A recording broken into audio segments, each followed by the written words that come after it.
நான் இன்றைக்கி பார்த்தீங்கன்னா வெங்காயம் எடுத்துருக்கேங்க. உங்கள் வீட்டில் நீங்கள் எப்போல்லாம் வெங்காயம் வாங்கிட்டு வரீங்களோ மறக்காமல் இதை மட்டும் நீங்கள் பண்ணி வச்சுக்கோங்க.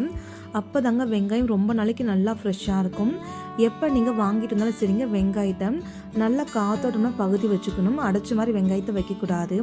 ஒரு அகலமான பாத்திரமோ இல்லை இது போல் அட்டை பாக்ஸோ இருந்தால் வெங்காயம் ஃபுல்லாக நீங்கள் போட்டு வச்சுக்கணுங்க. அதுக்கப்புறம் வெங்காயத்து உள்ளுக்குள்ளே ஏதாச்சும் கெட்டு போன வெங்காயம் இருக்குன்னு கொஞ்சம் செக் பண்ணிக்கோங்க. அப்படி ஒரு கெட்டு போன வெங்காயம் இருந்தாலே சரிங்க, அந்த வெங்காயத்தை நீங்கள் தனி எடுத்து வச்சுக்கோங்க.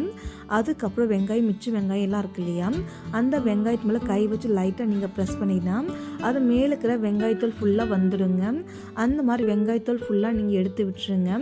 நம்ம என்னதான் வெங்காயத்தை பார்த்து பார்த்து வாங்கினாலும் ஒரு சில வெங்காயம் கெட்டு போயிருக்குங்க. அந்த வெங்காயத்தை நீங்கள் தேடி எடுத்து வச்சுருங்க.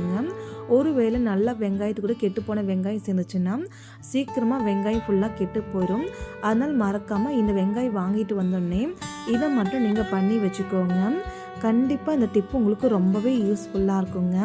மறக்காமல் நீங்களும் ஒரு வாட்டி ட்ரை பண்ணுங்கள். இந்த டிப்பு உங்களுக்கு பிடிச்சிருந்துச்சுன்னா மறக்காமல் வீடியோக்கு லைக் பண்ணிக்கோங்க.